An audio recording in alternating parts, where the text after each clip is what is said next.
Hello, and welcome to End-to-End's presentation of Always Be Learning. Learning means staying relevant or even just surviving in a continually changing business environment. It means preparing for the unexpected to manage through disruptions and unanticipated events. Learning is about sparking new ideas, unveiling new opportunities to help you find innovative solutions to daunting problems. Learning is an imperative of leadership. You don't have to look very far to find many examples of how the best got that way. Across every discipline, from business, sports, medicine, you name it, you will discover a passionate commitment to breaking old rules and making new and better ones. What makes Warren Buffett, Bill Gates, Jeff Bezos, and so many others like them excel where others like you and me are still trying to figure it all out? Well, for one, they never feel as though they don't have anything new to learn. Each are voracious readers, and they surround themselves with smart people who challenge their thinking. It's likewise with lesser-known leaders like Susan Wojcicki, the CEO of YouTube, who led two of Google's major acquisitions. She was planning to pursue a PhD in economics after Harvard when Infotech caught her eye. And she's so highly regarded because of her passionate commitment to learning and getting input from all sides. Maybe being a mother of 5 kids helps. Elon Musk is obviously no longer among the lesser known, having broke out from his PayPal startup days to form Tesla and then SpaceX, but he too is known for wanting to learn, find, and be fed new knowledge and information continuously. He and most of these business leaders see their ability to learn and act on that learning as a key advantage. Great hitters in baseball pay close attention to other great hitters, but also intently study opposing pitchers. Great quarterbacks in football commit to long hours of opposing team film study. And race car crew chiefs will study every angle for a couple seconds advantage. Some visionaries are harder to tie to just their main endeavor, like Steve Jobs to business. He might have been a relatively unknown, tragic life story had he not been so committed to learning. After being pushed out of the company he co-founded, Jobs took to learning to the point of completely refashioning himself. Then he returned to Apple and refashioned it, using key elements from what he learned while away to become one of the top 5 most successful companies of all time.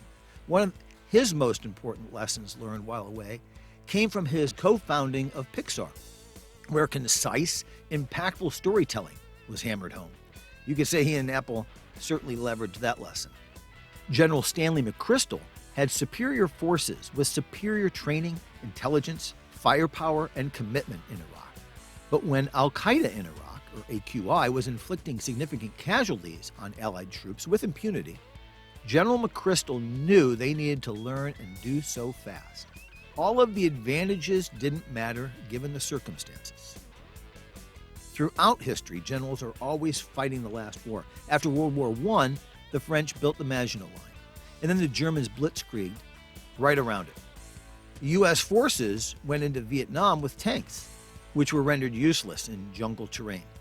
Faster than most, McChrystal applied rapid learning to adapt to AQI strategies and tactics, discovering, as he wrote in his book Team of Teams, that rapid communication across the many specialized military, intelligence, and diplomatic teams, and not simply effective communication within them, was the surest key to victory.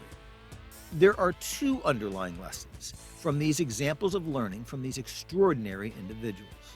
One is that they saw obstacles as learning opportunities that better equipped them, and secondly, that they were or are always looking forward and applying that learning. But while it's great to have all these wonderful examples of leaders who are committed lifelong learners, is being a dedicated lifelong learner, or is having a learning-oriented organization really all that important? Well, there's this. The landscape is littered with dead know-it-all companies. Companies that didn't think it was important to learn from their customers, their competitors, or their own employee teams. Open your office doors and listen, and you're a leg up on the company that doesn't let any salespeople in the door, and doesn't invest in training, and doesn't listen to its employees' new ideas. So many company leaders close themselves to new idea people coming with new ideas. Transformation only comes from learning, from acknowledging that you don't have all the answers, but that you really do need them, at least the ones that drive your business operations. You're not an expert on everything, and great leaders are regarded as great more by how they connect people and ideas than how they come up with all the ideas. So let's talk a little about sources of learning and ways to increase our learning. Looking up and out is the natural tendency for most of us, meaning we tend to focus our learning attention on bosses, mentors, parents, and known or near known authors and speakers. Great business leaders and noted authors are still great sources for ideas and motivation, but particularly look past the stories of leadership success and don't limit your learning to books and mentors and folks full of old wisdom. You need and should really want innovation leading ideas. So listen to all sorts of customer types. You want current and target customers. You want to learn as much as you can about your best customers, who they are and why, and what makes them tick. What do you have for them that they need? And look in reading resources for studies and books on understanding your market, your customer, new marketing ideas in general, and macroeconomic views of market shifts. Competitors are a critical source for learning. The first thing consultants, SEO researchers, and many others will do to learn about you and your business is to study and understand your competitors. Well, so should you. Competitors are either an example of what to do and or an example of what not to do. But chances are there are lessons to be learned if you know what to look for and how. Likewise, leading companies in industries and markets outside of your own represent great learning opportunities because they could be paving the way as disruptors in their industries for what you could be doing in yours. But the richest and sadly most untapped source of quality learning is right underneath you, literally. Flattening the organization is crucial as every perspective offers something of value and your team is full of perspectives. In fact, in his wildly successful book, Measure What Matters, legendary Silicon Valley venture capitalist John Doerr says to kill the annual review and go quarterly or more frequently with progress reports on your team that replace reviews. Set up your lines of communication so you get input up and down your organization. Engage staff makes your human resources real resources. So we talked about sources of learning and implied a little bit about the what and why of our learning, but focusing more on that what and why, what we're trying to learn about ourselves. Learning about ourselves and our organizations is about being exposed to our blind spots. We need to understand that it's not our view of our organization that ultimately matters. Once there, with that proper perspective, you want to start to address learning for your strengths, weaknesses, opportunities, and threats, or your SWOT. Focus your learning around your SWOT. It's also important to add learning about topics outside of business to become well-rounded and mature as a whole person. That matters as the learning leader for your organization. And then learning about the market and potential audiences is similar to learning from them. At this point, though, don't look for confirmation, but rather look for where you might be wrong about your perceptions of your market. You can't interact too much with your target audience. Learning about the competition is, again, not learning from them. It's more about studying them for their SWOT, their strengths, weaknesses, opportunities, and threats, and pursuing both differentiation from their position as well as potential coopetition. Competitors aren't always just the enemy. Microsoft and Apple in the late 80s, early 90s were somewhat famously frenemies. They had built a relationship based on coopetition. But either way, respect is key. Winning in competition comes from knowing and respecting your adversary. In World War II and leading up to it, General Patton famously studied and respected the German Field Marshal Rommel, against whom he won significant battles in both North Africa and then across Europe to win the war.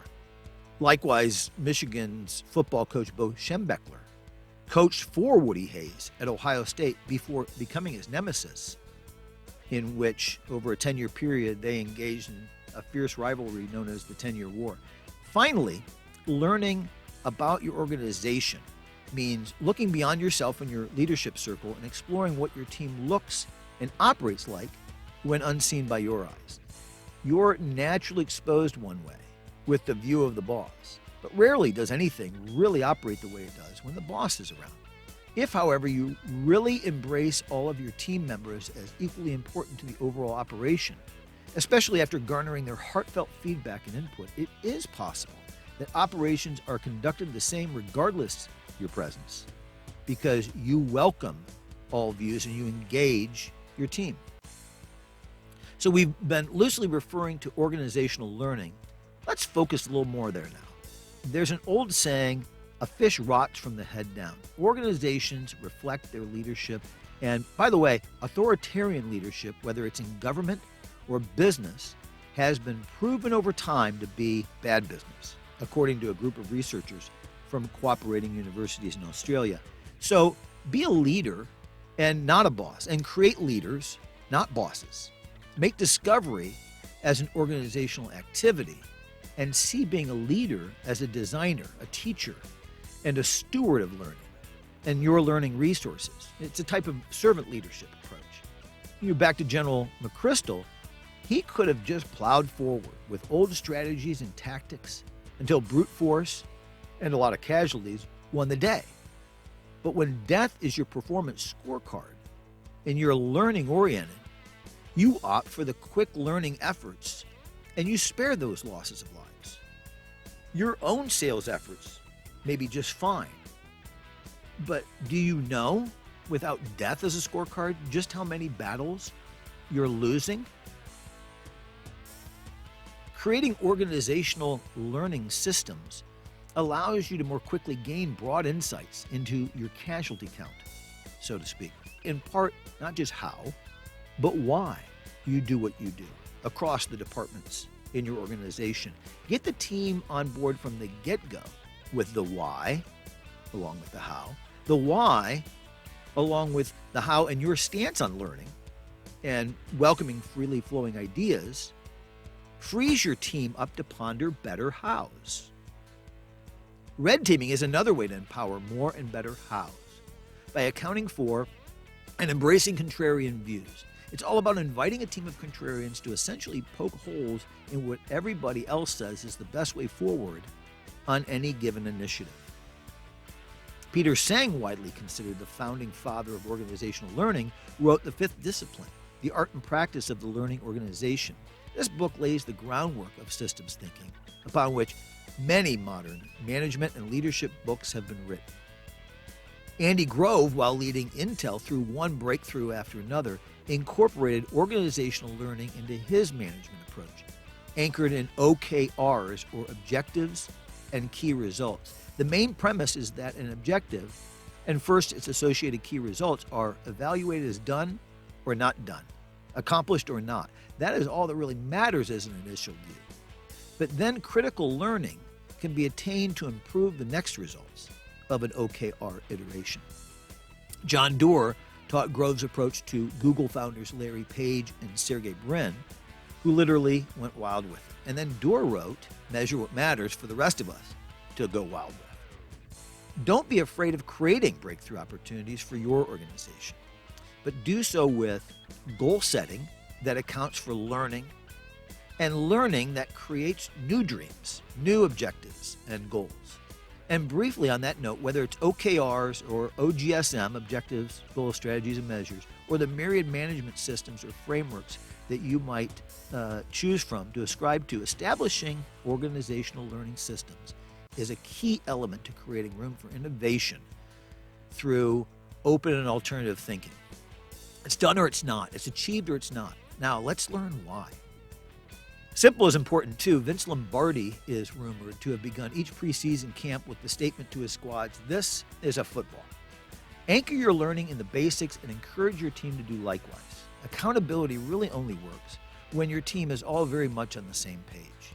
There's nothing like a proven third-party authority to align vision and provide clarity. Well, thank you so much for taking your time with this information today. If you are interested in continuous learning focused on business growth for your IT organization, sign up for our monthly mailing, which features, among other things, some great reading resources. I use Audible to listen over and over to books I find valuable to both my business and my personal life. I'm able to take advantage of exercise, dog walking, driving, and shopping times to get educated up, if you will. And I strongly encourage you to do likewise. Investing in becoming a learning leader for yourself and for your organization will pay significant and long-term returns. Have an inquisitive and productive week, and we hope to hear from you soon.